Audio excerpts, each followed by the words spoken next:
Today, on episode number 284 of the Teaching in Higher Ed podcast, Arley Cruthers talks about process over product in open education.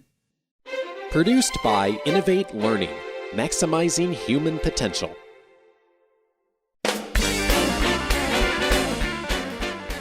Hello, and welcome to this episode of Teaching in Higher Ed. I'm Bonnie Stachowiak, and this is the space where we explore the art and science of facilitating learning. We also explore how to have effective productivity approaches so we can have more peace in our lives and be even more present for our students.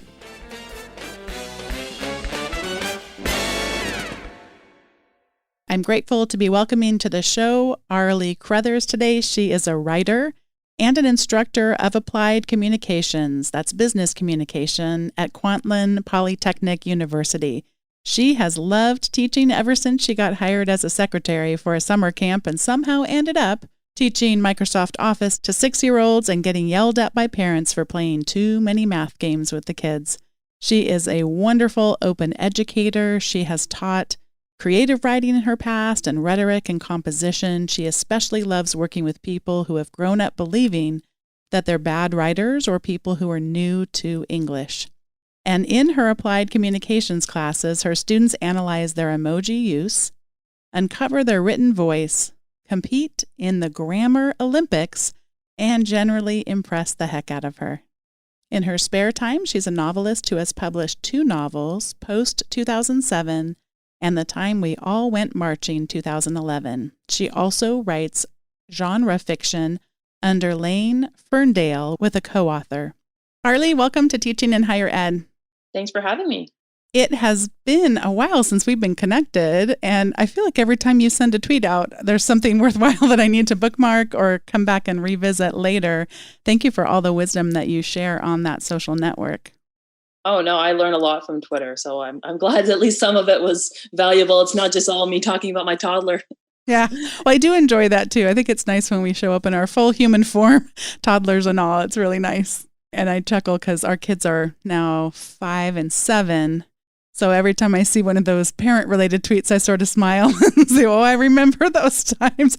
And we're recording this now while the toddler is sleeping.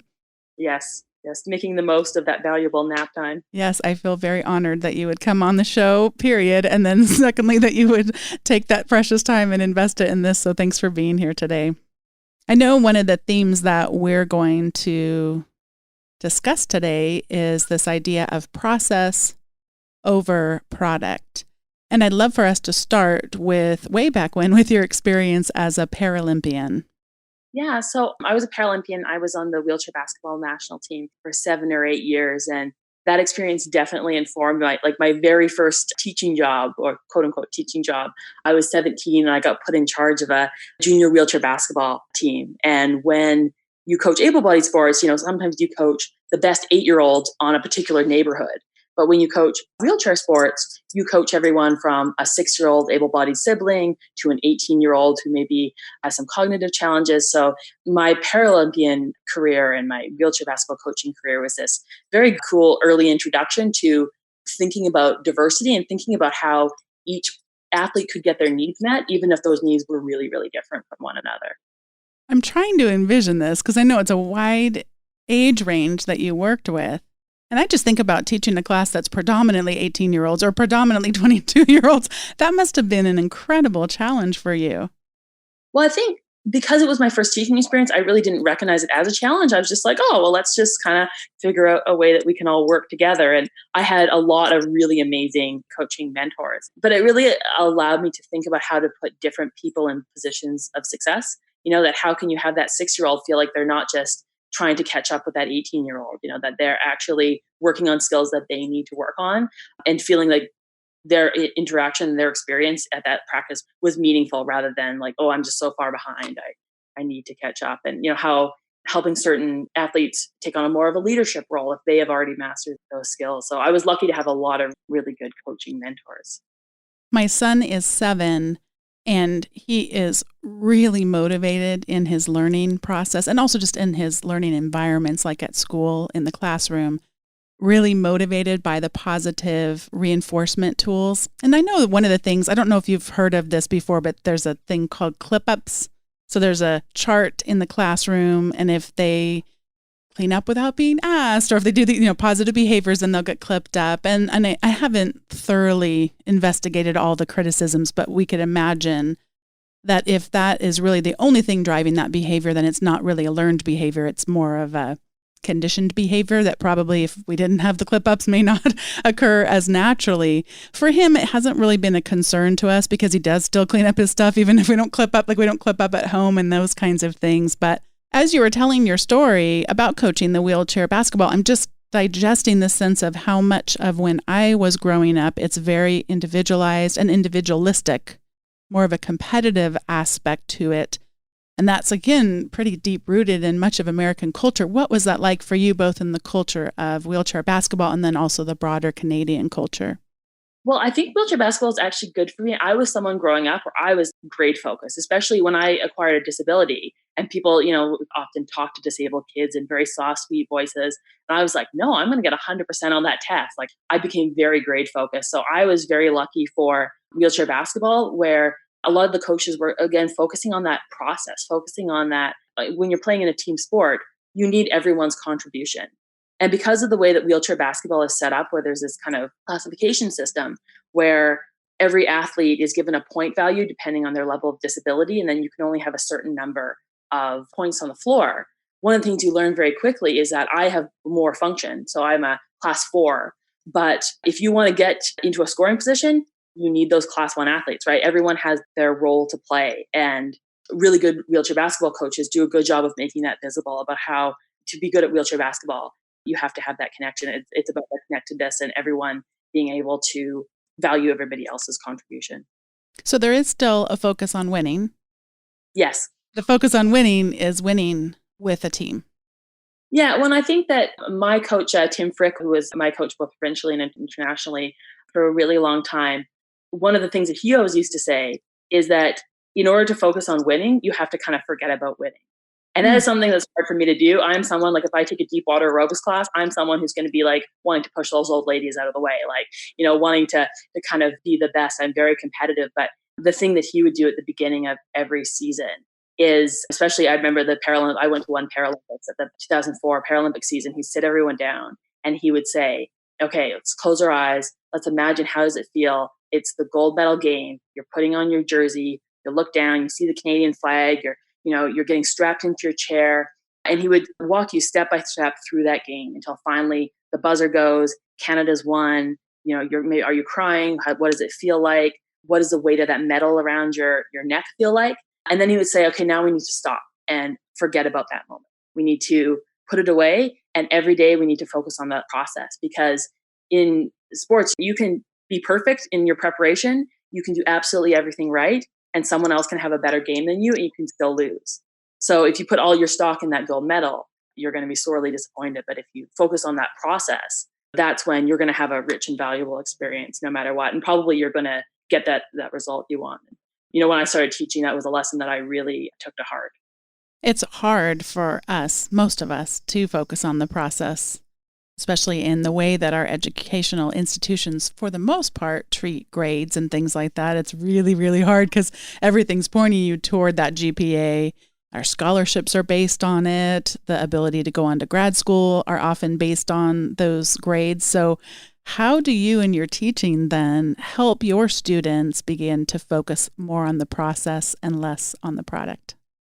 Well, one of the things that I do, especially in the intro class that I teach, is a lot of the students I teach, they don't have a lot of time, that I really want to be cognizant of their time and making the most of it. It's process-driven writing. It takes a long time. It takes a lot of trying and failing. And so the way that I have tried to reward process and tried to think about what are the skills that my students need, what's the process that I want them to think about when it comes to writing, and how can I allow them to take risks without it punishing their grade.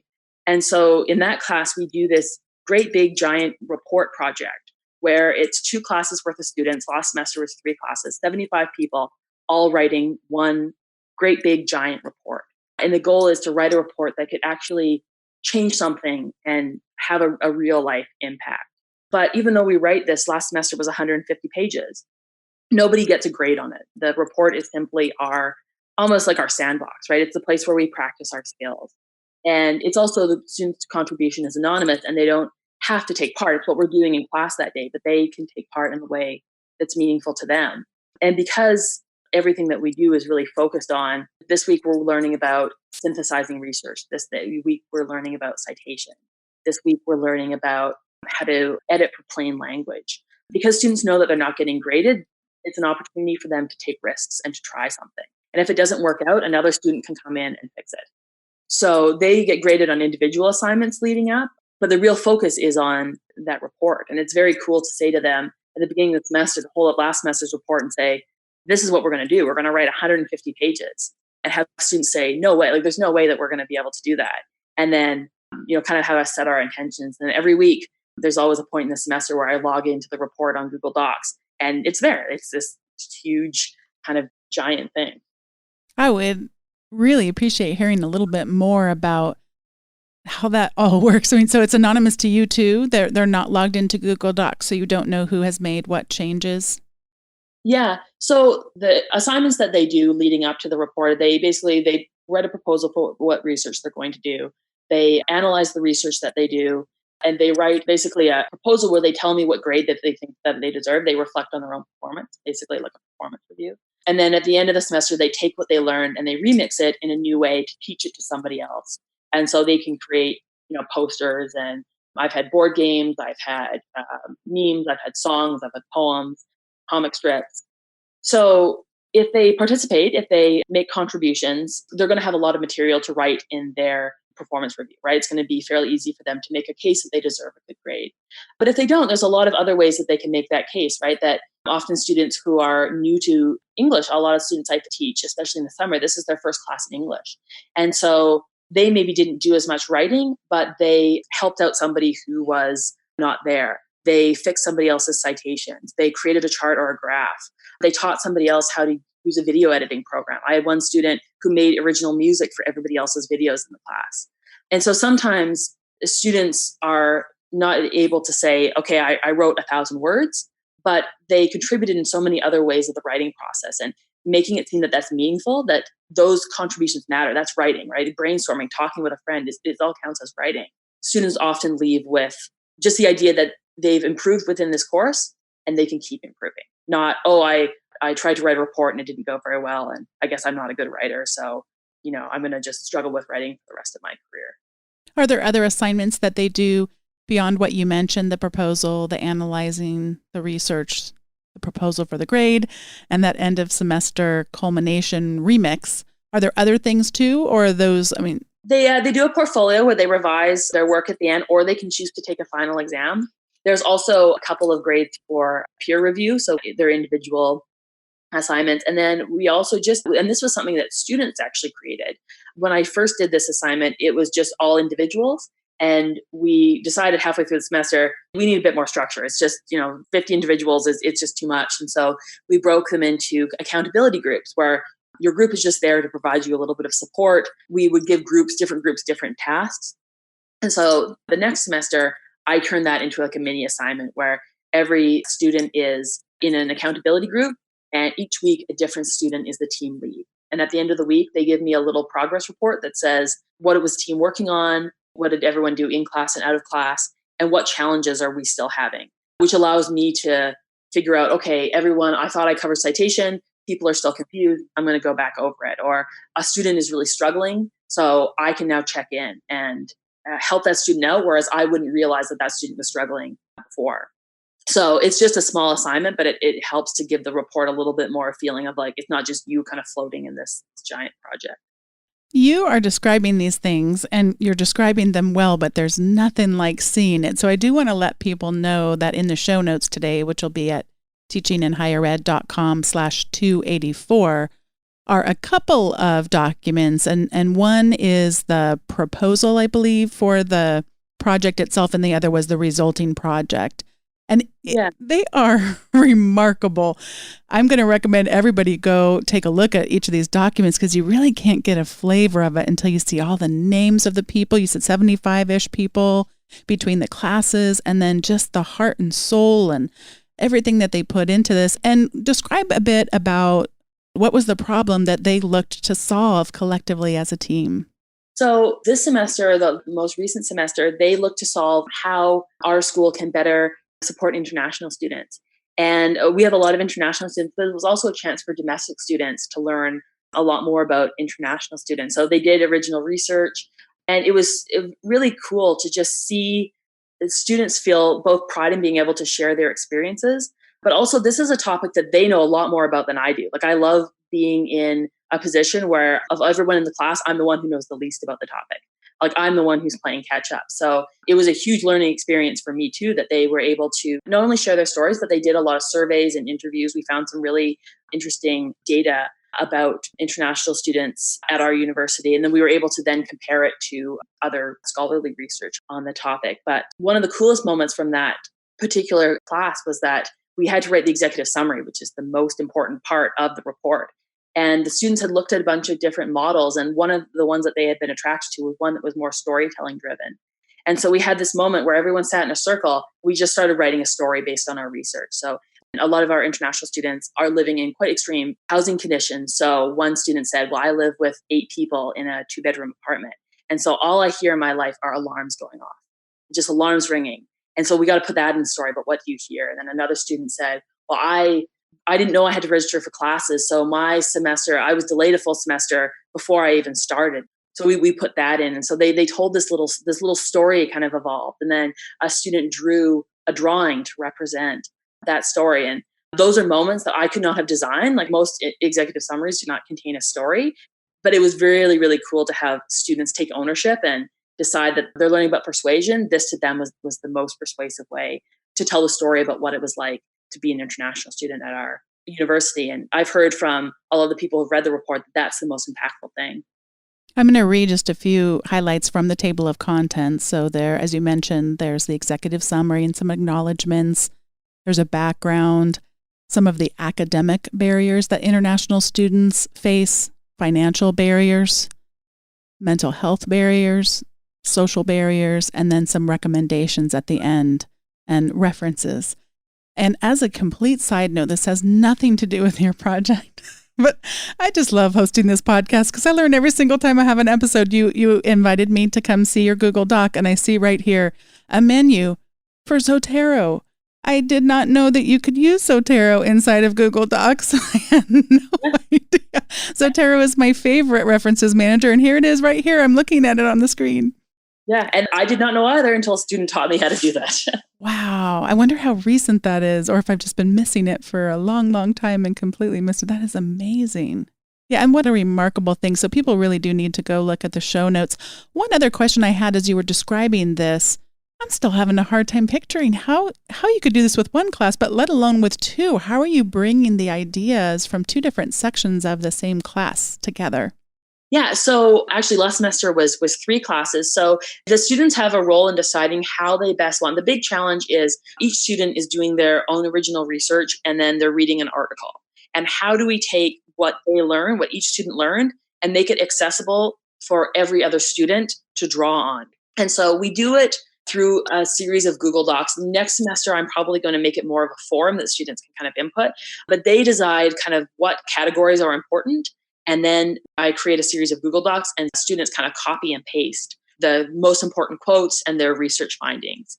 And then in class, we do kind of a series of activities where we work on synthesizing. Like, my real goal for that project is synthesis, that it's not just going to be like, I researched this little piece and I put this in the report, but I'm going to go to that Google Doc and I'm going to, maybe one person read a scholarly article on this topic. I did a survey, somebody else did an interview, and maybe some of these sources disagree. One of the things we work on in class is how we can take all of that evidence and synthesize it into kind of one argument. So we work in class on the Google Doc. We work on kind of everyone works directly within the document, but every semester we have a little bit of a different process because we have a different topic. So there is a bit of messiness and we don't end up capturing everything. There is some students, I'm a big believer in student agency. So we have some students who did really remarkable research. Last semester, there was a student who did great research on how international students use technology, but he chose not to include it in the report, and that's okay, right? Because it's an open-facing project, I don't ever make students participate. They don't have to contribute to that report. So we don't end up capturing everything. And in times it is messy. One of the goals of the project too is kind of embracing this messiness. But it is remarkable what we are able to capture and how students are able to kind of build off work of students they've never met, right? Students in my Thursday class who they've never met are building on work of someone in my Tuesday class or my afternoon class. When you started out doing some of these things in your teaching, and really what you're describing, we both know is open education, did it just start out you were comfortable with the messiness because of your history, because of your own human development, I guess is the best way to asking? Or maybe you got reminded that this messiness is a part of the learning process at the time? Well, I'm someone who, I have had a lot of different roles in life. I've been a Paralympian, I'm a novelist, I teach business communication. And especially when I write novels, I tend to have a pretty messy process. For my second novel, I threw away 250 pages, threw it in the garbage, deleted it off my computer, and rewrote it in 6 weeks. And so I've always found that kind of messiness has paid off. When I got hired to work within a school of business, I did go through a couple of years where I was like, nope, I got to be a business human. I've got to be proper and professional. But I think I've slowly come to realize that messiness and the lack of there being easy answers and there still being rough edges is actually a benefit in my teaching, especially within a school of business, that it is beneficial for students to see that, that things don't always have to be as polished and as perfect, and that you can go in a circuitous loop and still kind of arrive at a cool place. Your use of the phrase rough edges, that's not the first time that I've heard people talk about that in the context of messiness. And you using it, though, did remind me that I don't think what you're trying to say, and most certainly what other people on past episodes weren't trying to say, is all messiness all the time, all chaos. I mean, that's going to be helpful to people. When Alan Levine was on the show, he talked about that he and Mia, and I forgot Mia's last name, starts with a Z, but that they have spines. They use an analogy of spines in their courses. And both of those are just incredibly creative educators. And I just love that, because to me, the messiness is not as easy for me as it is for you, and it's not as easy for me as it is for them. So I like this, asking the question, what are those spines or what are those edges that you do put in place to then help the messiness be able to flourish? Well, I think it takes a lot to get that buy-in, right? And I think that especially I teach a lot of students from cultures where their education system is a lot more focused on memorization. And this is something that is very, very new to them. So if I'm going to ask them to do something hard, you're right, I have to have that structure in place. This is also a first year class, so we have to have a structure. So, I absolutely don't want to make it seem as if it's just kind of this chaos. But we have a really clear plan that I go through. I have, every class I bring up this diagram of here's where we are in the process. Here's the steps. And we check them off kind of one by one. And I have to do a lot of buying. If you read the assignment prompts, you'll notice that it says over and over again, it's okay if this feels stressful. Like, it's okay if this feels messy or if this feels, confusing. Like, we're going to work on this together. So we kind of have a clear lesson plan. The assignments are kind of clear and laid out, and all individual, so that, even if things go totally wrong, students aren't getting penalized. If the report doesn't work out for some reason, it doesn't impact students' grades. So part of it is at the beginning of the semester, really making it clear, here's this path that I've laid out. Here are the ways that this is going to progress every week. And I also keep it simple in the sense that we do one thing in class and one thing out of class. So it's just little tasks. And I've got checklists and stuff so that students can see kind of here's what we're doing this week. It's just one thing in class, one thing out of class. But I am often really impressed by how we spend the first couple of weeks kind of feeling like, oh no, how is this going to go? But that students are really willing to buy in. This project is set up so that students could do absolutely nothing on the report. And still, because it's all individual assignments, get a good grade. And it's all often remarkable to me how students do buy in. So I think, it's two parts. One is that making really, really clear, here are the stepping stones that we're going to take. Here are the learnings that we're going to hopefully achieve along the way. Here's how each one of these assignments builds on one another. But then also stressing that because we're taking the focus on grades, if things don't work out, you're not going to be penalized grading-wise. Because it's a writing class, you do have a goal for every class that you would teach like this, that the end is going to be a written product, some sort of a report. there's probably some similarities, like will they all have a table of contents? Will they all have references? So that part of the path could be planned in advance, but then as to what gets explored, that's wide open, correct? But yeah, one of the big challenges, because I don't know the topic in advance, I know the structure, I know kind of the path, and I can walk students through. But yeah, I do have to be open to surprises. So I taught 4 classes of my intro to communication class. 3 classes this semester did this big report, and one decided that they wanted to do an international student survival guide. So things looked a lot different in that class. There was a slightly different focus. They all hopefully at the end got the same skills, but it was just a slightly different focus. So yeah, it's being open to trying to make sure that there's enough structure to not confuse students, but also being open to surprise. And these projects, these outputs are open in the sense that people can view them that aren't a part of your institution. Is this correct? Yeah, so the remix projects that they create, they can choose if they want to have a Creative Commons license on them. All the ones that do have Creative Commons licenses, I collect. And because I come from a Canadian institution, I can't put student work on anything that's stored on an American server. So right now I have the report that we've done is in Google Docs, and I have the assignment prompt to share. But yeah, I do also share student work. And this semester, another teacher at my university, they're going to be building on the report that we did. So those students are going to do a deep dive into our report and make it better. So I do make everything accessible, because the goal is that we don't want to just have it done at the end of the semester. We want other people to build on the work that we did. One of the reasons I'm asking is that I've done a number of somewhat similar works before. I mean, there's a lot of differences too, but there's always that feeling of I have put them in press books and then made it where they were eventually for sale on various book sites. Students really got motivated to be able to hold in their hands their finished product. But my goodness, I've done some episodes on this, which I'll link to in the show notes in case anyone wants to go back and listen to those. But it was really challenging. It was enormously challenging. And I sometimes wonder if an approach like yours might be a little bit easier while still getting some of the benefits, because it's one of those where I have to just question, do I want to continue to have it be this difficult? And I sound really selfish right now, but we have to get realistic about what's possible to do in our lives with all the differing priorities that we have. Yeah, and I mean, I print off a copy of the report for the students. So every semester, the last day of class, we get to take a moment and hold that report in our hands and take a look and see our names and kind of celebrate that. That's the moment at the beginning of the semester that I said we're setting our attention towards. And that's the thing. At the end of the semester, we get to hold that report in our hands. We are using Pressbooks for the survival guide that we wrote, but I have an amazing OER librarian at Kwantlen who is helping me with that, because Pressbooks is an amazing platform. But yeah, we ran into a few logistical hiccups that I'm lucky to have. Kwantlen has amazing support for open education. So I was lucky to be able to draw on that.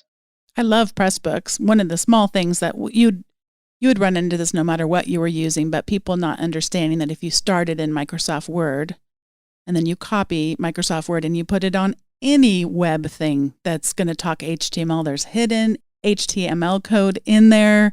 And so do you know how to take it to a plain text editor to strip that hidden stuff out? And so those are skills which, if they belong in the class that you're teaching, by all means, we should be equipping our students. But it's when they don't that it's kind of, then I find myself feeling like I need to do it. And it gets messy. As you said, you brought up the messiness. Yeah, and then uploading images and making sure links are correct and making sure everything's accessible, that we want to publish something that follows accessibility guidelines. Yeah. So yeah, it was one of those situations where if at the end of the semester, every student wrote their chapter, but the formatting where is still a work in progress for the survival guide. I'm working on an OER textbook right now, and Pressbooks is just such an amazing platform. There's so much that you can do with it. Yeah, there really is. I haven't gotten an email from them. I usually wait until they have a sale on there where you can take the watermark off for the PDF. I usually wait till there's a sale and then buy them there. So Pressbooks, we got to get your email again. Send me a promotion. I'm a sucker for them every time. All right, before we get to the recommendation segment, I did want to ask one other question. It's circling back to when you were talking about the process of paraphrasing, synthesizing. And it dawned on me as you were describing this, so much of what I see, and unfortunately what I've experienced in my early days of teaching, is that we ask them to do that kind of work outside of class, and then we upload it to a site like Turnitin, and then we punish them either by shaming them or at the worst, failing the class because you didn't paraphrase correctly. And so I'm starting to see that it might be helpful to listeners to hear you talk about doing that kind of work inside the class and what the benefits are and how people might get started with that. Yeah. And I mean, I think that's one of the most valuable things because I do have a lot of students for whom citation is completely new. Even the idea of sources having owners is kind of completely new, right? That's a very Western way of looking at sources. So the nice thing about this report is that I get to model that. I do an activity in class, for example, where students bring one quote that was meaningful and from their research. And then as a class, we work to kind of come up with a claim, and then different students supply the evidence. I show, okay, here's how we quote, here's how we paraphrase, here's when you would paraphrase versus quoting. And then they have a chance to go and practice it in pairs. So go and write a claim, look in the Google Doc for some evidence, and see if you can write a paragraph that with some evidence that defends that claim. And then I can go back and say, okay, well, here's a great example. This student did a great job of integrating this quote into a sentence, and they've got that in-text citation.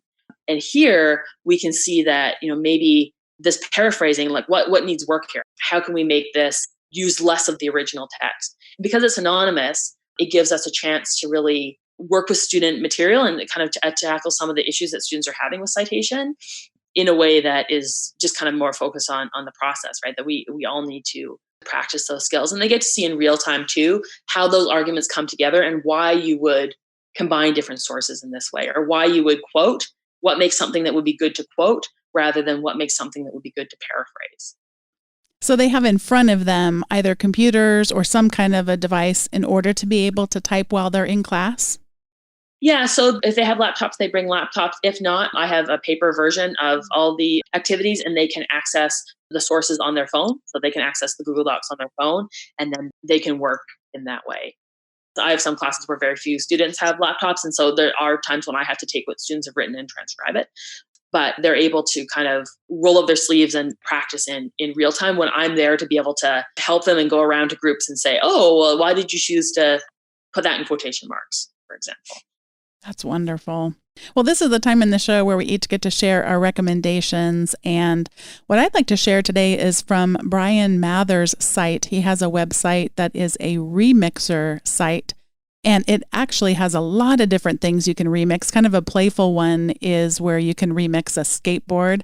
And a lot of times he does it where it's somehow tied to somebody's project or it's tied to an event or something like that. And it's sometimes not an event that I'm familiar with at all. But I always am guaranteed if I go check out what he's been doing that I'll be entertained and also get to play around a little bit myself and experiment. So the remixer that I found that was really fun to play around with is called Storyline.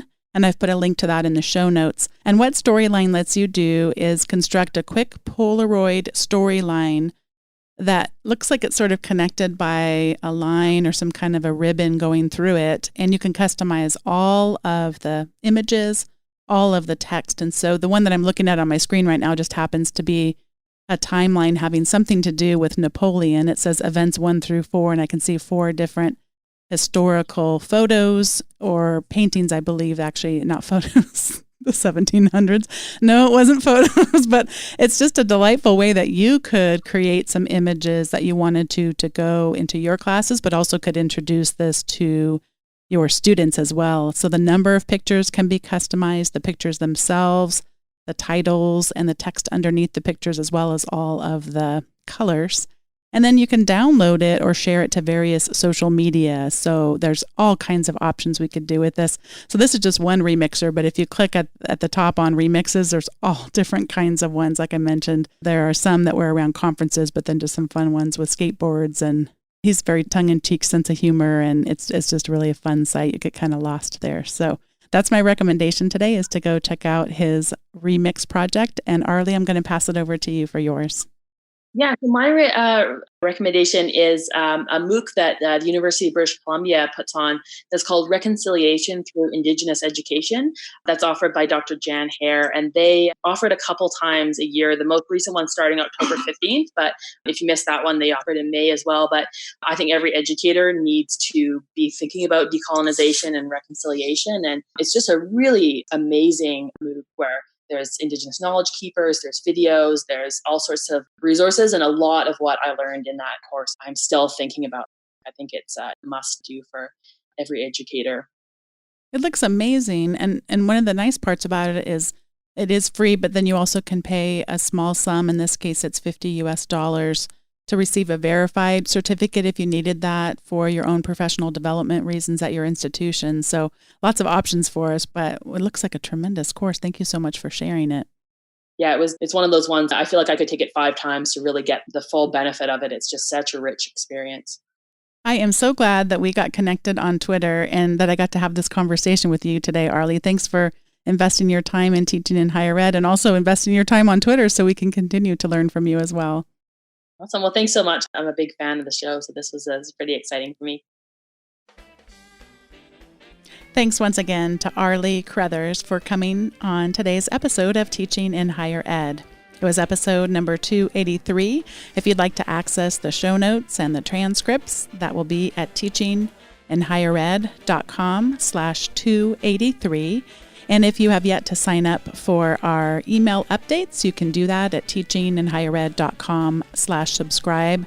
And what you'll get when you do that is a free e-guide of 19 educational and productivity tools that I use to keep me productive and also to keep my teaching more engaging. So I hope you enjoy that free e-guide as you also enjoy the show notes from the most recent episode of the Teaching in Higher Ed podcast, along with an article on most weeks written by me about teaching or productivity. You can subscribe at teachinginhighered.com/subscribe. Thanks for listening. See you next time.